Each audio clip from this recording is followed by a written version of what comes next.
భువనగిరి మండలం. నా తమ్ముడు బుగ్గ కరుణాకరు కూనూరు నివాసి. వర్కట్పల్లి గ్రామం ఒలిగొండ మండలం గ్రామంలో శివాని అనే అమ్మాయిని ప్రేమించడం వల్ల 25వ తారీఖు ఇంటి నుంచి బయటికి వెళ్ళిపోవడంతో మరునాడు వాళ్ళ మేనబావ అయిన నరేందర్, నాతాలగూడెం నరేందర్ అనే వ్యక్తి నాకు స్నేహితుడు కాబట్టి నాకు ఒకసారి ఫోన్ చేసిండు. ఫోన్ చేస్తే అన్న నన్ను ఊకే విసిగించకరన్నా, నేను పని చేసుకుంటున్నా, పదే ఈ విషయాన్ని ఊకే నా దగ్గర చర్చించకన్నా, ఆడెవడో ఏమో నాకు తెలియదు అన్నట్టుగా నేను ఆ రోజు కొట్టి పడేసి పెట్టేసినన్నా. మరునాడు కేసు పెట్టిరు. కేసు పెట్టడంతో పోలీసులు మా ఇంటికి రావడం జరిగిందంట. మా అమ్మ వాళ్ళు ఉన్నారు. మా అమ్మ మా నాన్న భయపడి నాకు ఫోన్ చేయడంతో నేను హైదరాబాద్ నుంచి ఇక్కడికి కూనూరుకు రావడం జరిగింది. ఏం కథ అని తెలుసుకొని మా పెద్ద మనుషులను మా అన్నయ్య ఉంటాడన్న, కులం పెద్ద మనిషి, మా అన్నయ్యను, మా గ్రామ ఎంపీటీసీ శివానంద్ గారిని, అలాగే మా బాబాయిలను, మా మేనత్తను ఒలిగొండ పిఎస్కి తీసుకెళ్ళడం జరిగింది. అక్కడ ఆ రోజు ఎస్ఐ లేని కారణంగా కేసుని ఆ రోజు ఏం మాట్లాడలేదు. కాబట్టి ఆ రోజు అక్కడ వర్కట్పల్లి గ్రామ పెద్దలు, మా కుల పెద్దలు వచ్చి అన్న మనం సామరస్యంగా మాట్లాడుకుందాము, ఇది ఇంకా ఎఫ్ఐఆర్ కాలేదు కాబట్టి సామరస్యంగా మాట్లాడుకుందామంటే వాళ్ళు సహకరించలేదు. 3 రోజులు నేను ఎమ్మటి పడ్డాను. 3 రోజులు కూడా సహకరించలేదు. 3 రోజులు సహకరించకపోవడంతో ఈరోజు నిన్న ఏ తారీఖు నిన్న ఎస్ఐ గారు ఫోన్ చేసి ఇమ్మీడియట్లీ మీరు రావాలి, లేదంటే మేమే యాక్షన్ తీసుకుంటామని చెప్పేసి వాళ్ళు ఇచ్చిన పైసలకు ఏమో ప్రలోభపడి మమ్మల్ని చాలా ఆగమాగం చేసిరు. మాకు ఇంత సహకరించలేదు పోలీసు వాళ్ళు. మా ఇంటికి జీపును పంపించిరనా. మా ఇంటికి జీపును పంపించడంతో మా నాన్నకు స్ట్రోక్ ఉంది, మా అమ్మకు కడుపు నొప్పి, మా నాన్న ఏమంటారు చెస్ట్ పెయిన్తో అక్కడనే పడిపోయినారు. మా ఇంట్లో ఉన్న మా అమ్మలు అక్కలు అందరూ వచ్చి మా నాన్నను లేపడం జరిగింది. ఆర్ఎంపీ డాక్టర్తో ట్రీట్మెంట్ చేయించినాము. మా అమ్మకు కడుపు నొప్పి ఉంది. వీళ్ళు ఇన్ని నొప్పులుండి కూడా పోలీసు వాళ్ళు రావడంతో భయపడ్డారన్న. మేము అదే రాత్రి మేము వెళ్ళినా కూడా ఎస్ఐ గారు మాకు సహకరించలేదు. మీకు కాల్స్ ఉన్నాయి 20 మీ తమ్మితోనే అన్నదమ్ములు మాట్లాడకూడదా? వాడు పోయిన విషయం తెలుసు, అయినా మాట్లాడకూడదా? ఇద్దరు వివాహం చేసుకోలేదన్న, ఇంకా ప్రేమించుకున్నారు. వాళ్ళు ఏదో అట్లా బయటకు వెళ్దామని వెళ్ళిరన్న. దీన్ని మొత్తం చాలా అద్మానం చేసిరన్న పోలీసు వాళ్ళు. పైసలకు ప్రలోభపడి మాత్రమే ఈరోజు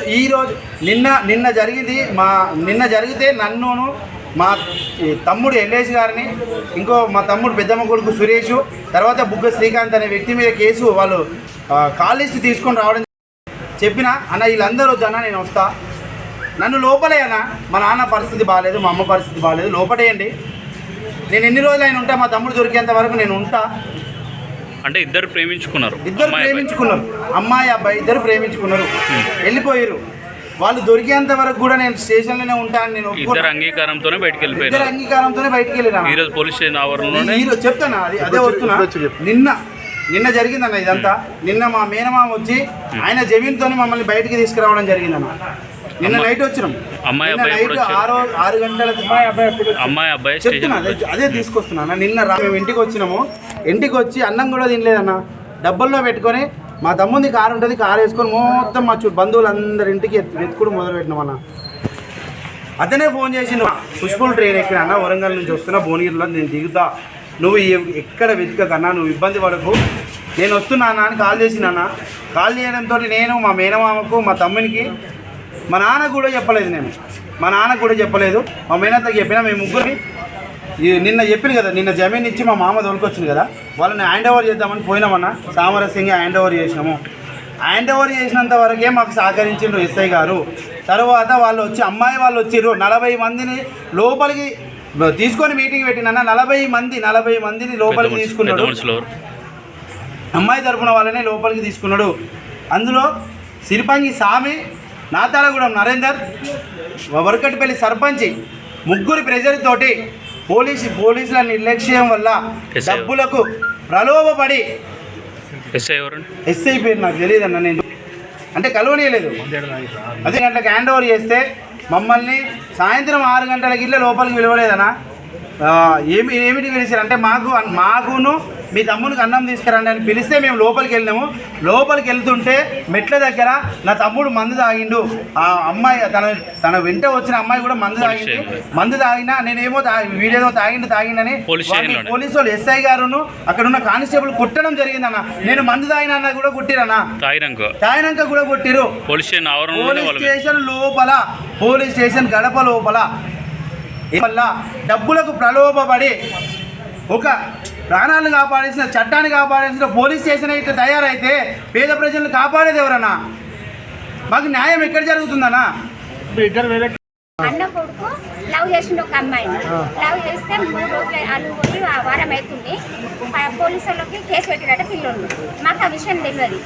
పోలీసు వాళ్ళు వచ్చి మా ఇంటికి తిరిగితే మా అబ్బాయిలు వచ్చేసి వాళ్ళ బాబాయ్లో ఫోన్ చేసి వాళ్ళ బాబాయిలు వాళ్ళు వెళ్ళిపోయారు పోలీస్ స్టేషన్. పోలీసు ఆడికి వెళ్ళిపోయినప్పుడు వాళ్ళు ఎవరు సపోర్ట్ చేయలేదు అంటే ఎవరు ఏం మాట్లాడలేదంట.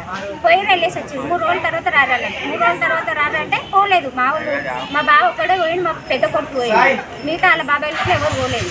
ఆ తర్వాత ఏమైంది, మాకు పట్టుకొచ్చి ఇవ్వాలి పిల్లలు అంటే సరే పట్టుకొచ్చి ఇస్తాం, మాకు దొరకట్లేదు ఏడుందా అని చెప్పేసి మా పిల్లలు వెళ్ళేసి వచ్చినాక నిన్న అంటే ఫోన్ కాల్ అన్ని రిలీజ్ తీసుకొచ్చి ఇంటికి పోలీసులు వచ్చినాక నా కొడుకు చిన్న అబ్బాయి 18 సంవత్సరాలు ఉంటాడు. మా అబ్బాయి పేరు ఇట్లా రాసుకొని వచ్చిరట పోలీసులు. అలా ఇట్లా ఫోన్ మాట్లాడింది ఆ పిల్లలతోటి అని 5 ఫోన్ మాట్లాడింది. ఇప్పుడు వాళ్ళని పట్టుకోవద్దామని పోలీసులు వస్తే అట్లా ఇట్లా పట్టుకోని రూల్స్ కదా, మామూలు పట్టుకోరని మా పెద్ద కొడుకు ఏం చేసిండు, మా పెద్ద కొడుకు మేము వస్తే పెట్టినాం, రేపు పట్టుకొచ్చి చెప్తాం సార్ అని చెప్పి వెళ్ళేసి వచ్చారు. పోలీస్ స్టేషన్ వచ్చినాక ఎట్లయిందో మా అన్న వచ్చి తెచ్చుకొని తీసుకొచ్చిండు. ఎస్ఐ గారు ఏమన్నారు పోలీస్ స్టేషన్లో? నాకు ఆ సంగతి తెలియదు. మా అబ్బాయి మాకు కలవలేదంట, మా పిల్లలకి కానిస్టేబుల్ అన్నారంట. మాకు అమ్మాయిని ఉపయోగించాలంటే సరే సార్ రేపు పొద్దున సాయంత్రం వరకు ఉపయోగిస్తామని వెళ్ళేసి వచ్చిరట. వెళ్ళేసి వచ్చినాక అదే నైట్ తిరిగి వీళ్ళందరూ తీసుకొని వచ్చి పొద్దున తీసుకొచ్చి అక్కడ పోలీస్ స్టేషన్లో జరిగిందట. జరిగినప్పుడు మరి అక్కడ వాళ్ళకి అందరికేమో ఫోన్ చేసి పోలీసులు పిలిపిస్తారు పిల్లల తరఫున. మరి పిల్లల తరఫున అమ్మ నాన్న ఫోన్ చేసే రూల్స్ లేదా? ఈ రోజు ఏం జరిగింది? అదే జరిగింది. ఈ రోజు తీసుకుపోయి అయిపోయినాక అమ్మ నాన్న ఫోన్ చేయలే పోలీసులు. పిల్ల వాళ్ళ అమ్మ నాన్న ఫోన్ చేసిన వాళ్ళందరూ వచ్చిరట. అమ్మ నాన్న ఎవ్వరం పోలేదు. మా పెద్ద అబ్బాయి ఒక్కడే పోయిండు. మా పెద్ద అబ్బాయిని ఇట్లా లోపలికి రానిలేట, వాళ్ళు ఇద్దరు తీసుకుపోయిండట, లోపల పెట్టిండట. ఆ తర్వాత ఏం జరిగింది నాకు తెలియదు. కానీ వాళ్ళకి మాత్రం ఫోన్ చేసేంత రూల్స్ ఉంటుంది. పిల్ల అమ్మ నాన్న ఫోన్ చేసేంత రూల్స్ ఉండదా పోలీసులకి? అలా పోలీస్ స్టేషన్లో అట్లా జరగడం పద్ధతేనా? చెప్పండి. అదొకటి మాకు న్యాయం కావాలి. మా అబ్బాయి మాకు ఎట్లుంటే అట్లా కావాలి. మా పిల్ల కావాలి, పిల్లగాన్ని తీసుకొచ్చి మాకు ఉపయోగపడాడు. మేము ఉపయోగపడినప్పుడు మాకు మా పిల్లని అట్లా ఉపయోగపడాలి. పిల్లలు ఇద్దరు ఉపయోగించుకోవాలి. అలా అయిపోయింది. పిల్ల అయితే వేసుకోలేదు. మాకు మా అబ్బాయి ఎట్లా తీసుకొని ఉపయోగపడినా మా అబ్బాయిని అట్లా తీసుకొచ్చి ఉపయోగపడాలి. కొత్త రౌడీలా ఎవరు చెప్పాలి మాకు? ఆ తర్వాత ఏం జరిగింది? తీసుకున్నట్టు లోపల పెట్టిరంట. పెట్టినాక మా అబ్బాయిల మేము పిల్లల తరఫున ఎవరిని పిలవలేదంట. ఉపయోగించడానికి ఇప్పుడు పిల్లగాడు ఏం చేసుకుంటూ సూసైడ్ చేసుకుంటా మీరు మరి ఏం చేస్తున్నా మాకు ఏం తెలియదు. మొత్తం మీద పోలీస్ స్టేషన్లోనే జరిగింది ఇది సైడ్. మాకైతే ఏం తెలియదు. మరి ఎందుకు వెళ్ళిపోయారు? పోలీస్ స్టేషన్ రక్షణ అంటారు. రక్షణలో ఇట్లా జరుగుతుందా? ఆ మంది ఎక్కడ ఉండవు సార్ పోలీసులు అంతా నిర్లక్ష్యంగా ఉంటారా? ఇట్లనే జరుగుతుందా? ఏమంటారు కాపాడే దేవుళ్ళు అని అంటారు పోలీసు వాళ్ళు. ఎందుకు మరి ఇప్పుడు ఇట్లా చేస్తున్నారు? ఏమిటి చేసిరు?